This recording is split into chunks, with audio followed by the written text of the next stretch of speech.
इसे कहते हैं कसक और चाहत। ट्रेन चलने को ही थी कि अचानक कोई जाना पहचाना सा चेहरा जनरल बोगी में आ गया। मैं अकेली सफ़र कर रही थी, पर सब अजनबी चेहरे थे। स्लीपर का टिकट नहीं मिला तो जनरल डिब्बे में ही बैठना पड़ा, मगर ये ऐसे हालात में उस शख्स से मिला जिंदगी के लिए एक संजीवनी के समान था।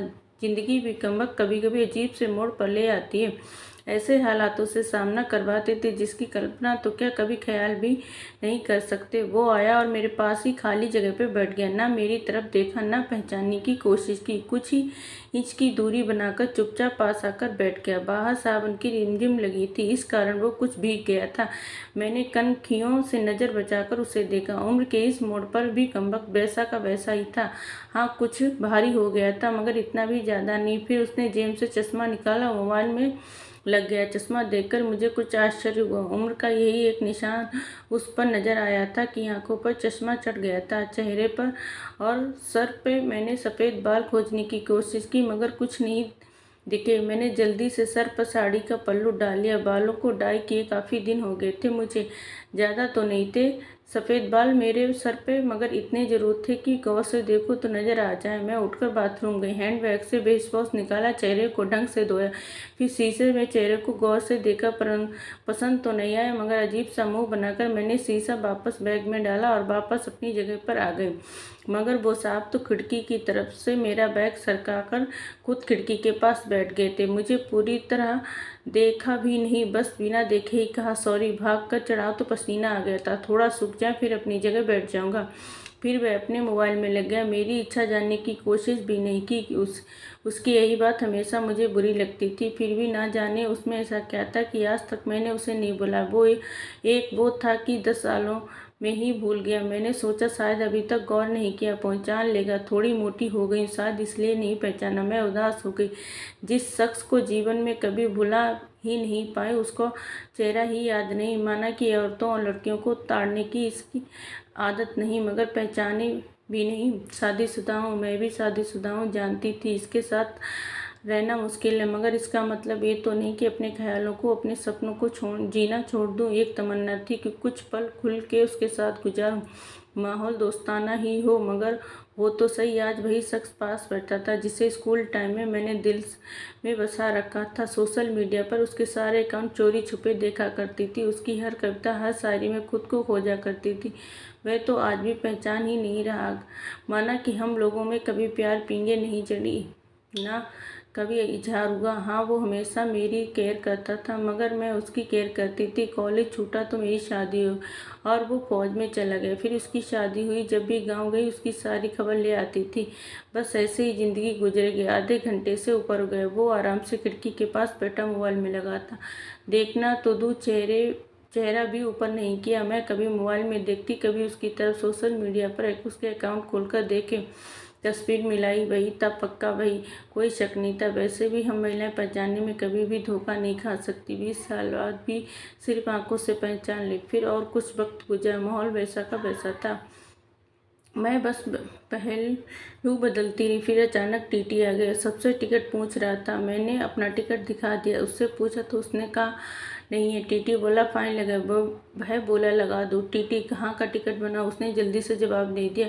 मेरी तरफ देखने लगा। मैं कुछ समझी नहीं। उसने मेरे हाथ में थमी टिकट को गौर से देखा, फिर टीटी से बोला कानपुर। टीटी ने कानपुर की टिकट बना दी और पैसे लेकर चला गया। फिर वह फिर से मोबाइल में तल्लीन हो गया। आखिर मुझसे रहा नहीं गया। मैंने पूछ ही लिया कानपुर में कहाँ रहते हो। वह मोबाइल में नजरें गड़ाए हुए ही बोला कहीं नहीं। वह चुप हो गए। मैं फिर से बोली किसी काम से जा रहे हो। वह बोला हाँ। अब मैं चुप हो गई। वह अजनबी की तरह बात कर रहा था, और अजनबी से कैसे पूछ लूँ किस काम से जा रहे हो।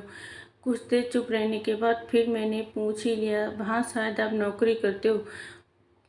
उसने कहा नहीं। मैंने फिर हिम्मत करके पूछा तो किसी से मिलने जा रहे हो। वही संक्षिप्त उत्तर नहीं है। आखिरी जवाब सुनकर मेरी हिम्मत नहीं हुई कि और कुछ भी पूछूं। अजीब आदमी था, बिना काम सफ़र कर रहा था। मैं मुंह फेर कर अपने मोबाइल में लग गई। कुछ देर बाद खुद ही बोला, ये भी पूछ लो क्यों जा रहे हो कानपुर। मेरे मुंह से जल्दी में निकला, बताओ क्यों जा रहे हो। फिर अपने ही उतावलेपन पर मुझे शर्म सी आ गई।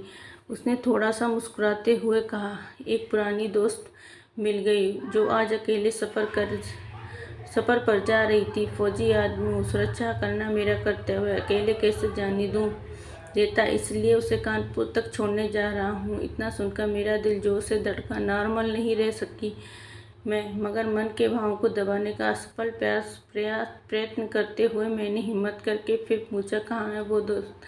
कमबख्त फिर मुस्कुराते हुआ बोला, यही मेरे पास बैठी है ना। इतना सुनकर मेरे सब कुछ समझ में आ गया। क्यों उसने टिकट नहीं लिया, क्योंकि उसे तो पता ही नहीं था मैं कहाँ जा रही हूँ, और सिर्फ और सिर्फ मेरे लिए वह दिल्ली से कानपुर का सफ़र कर रहा था। जानकर इतनी खुशी मिली कि आंखों में आंसू आ गए। दिल के भीतर गोला सा बना और फट गया। परिणाम में आंखें तो भीगनी ही थी। बोला, रो क्यों रही हो? मैं बस इतना ही कह पाई, तुम मर्द हो, नहीं समझ सकते। वह बोला, क्योंकि थोड़ा बहुत लिख लेता हूँ, इसलिए एक कवि और लेखक भी हूँ, सब समझ सकता हूँ।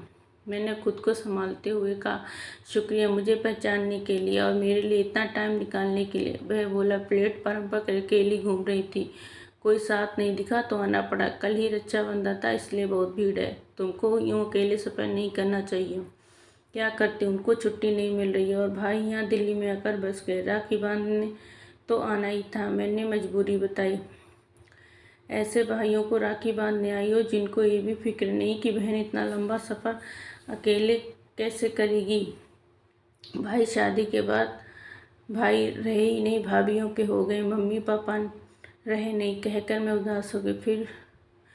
फिर बोला, तो पति को तो समझना चाहिए, उनकी बहुत बिजी लाइफ है, मैं ज़्यादा डिस्टर्ब नहीं करती और आजकल इतना खतरा नहीं रहा, कर लेती हूँ मैं अकेले सफ़र। तुम अपनी सुनाओ, कैसे हो? अच्छा हूँ, कट रही हूँ ज़िंदगी। मेरी याद आती थी क्या? मैंने हिम्मत कर पूछा। वो चुप हो गया, कुछ नहीं बोला। तो मैं फिर बोली, सॉरी, यूँ ही पूछ ले, अब तो परिपक्व हो गए हो, कर सकते हैं ऐसी बातें। उसने शर्ट की बाजू की बटन खोलकर हाथ में पहना वो तांबे का कड़ा दिखाया, जो मैंने ही फ्रेंडशिप डे पर उसे दिया था। बोला, याद तो नहीं आती, पर कमबख्त तेरी याद दिला देता था। कड़ा देखकर दिल को बहुत सुकून मिला। मैं बोली, कभी संपर्क क्यों नहीं किया? वह बोला, डिस्टर्ब नहीं करना चाहता था, तुम्हारी अपनी ज़िंदगी है और मेरी अपनी ज़िंदगी। मैंने डरते डरते पूछा, तुम्हें कुछ छू लूँ? वह बोला, पाप नहीं लगेगा? मैं बोली, नहीं, छूने से नहीं लगता। और फिर मैं कानपुर तक उसका हाथ पकड़कर बैठी रही। बहुत सी बातें हुई। जिंदगी का एक ऐसा यादगार दिन था जिसे आखिरी सांस तक नहीं भुला पाऊंगी। वह मुझे सुरक्षित घर छोड़ गया, बिना रुका नहीं, बाहर से ही चला गया। जम्मू थी उसकी ड्यूटी, चला गया। उसके बाद उससे कभी बात नहीं हुई, क्योंकि हम दोनों ने एक दूसरे के फ़ोन नंबर नहीं लिए। हालांकि हमारे बीच कभी भी नापाक कुछ भी नहीं हुआ। एक पवित्र सा रिश्ता था, मगर रिश्तों की गरिमा बनाए रखना जरूरी था। फिर ठीक 1 महीने बाद मैंने अखबार में पढ़ा कि वो देश के लिए शहीद हो गया। क्या गुजरी होगी मुझ पर वर्णन नहीं कर सकती, उसके परिवार पर क्या गुजरी पता नहीं। लोकलाज के डर से मैं उसके अंतिम दर्शन भी नहीं कर सकी। आज उससे मिले 1 साल हो गया था। आज फिर से रक्षाबंधन का दूसरा दिन था। आज भी सफ़र कर रही हूँ, दिल्ली से कानपुर जा रही हूँ। जानबूझकर जनरल डिब्बे का टिकट लिया मैंने। अकेली हूँ, ना जाने दिल क्यों आस पाले बैठा कि आज फिर आएगा और पसीना सुखाने के लिए उसी खिड़की के पास बैठेगा। एक सफ़र वो था जिसमें एक हमसफ़र था, एक सफ़र आज है जिसमें उसकी यादें हमसफ़र है। बाकी ज़िंदगी का सफ़र जारी है। देखते हैं कौन मिलता है, कौन साथ छोड़ता है।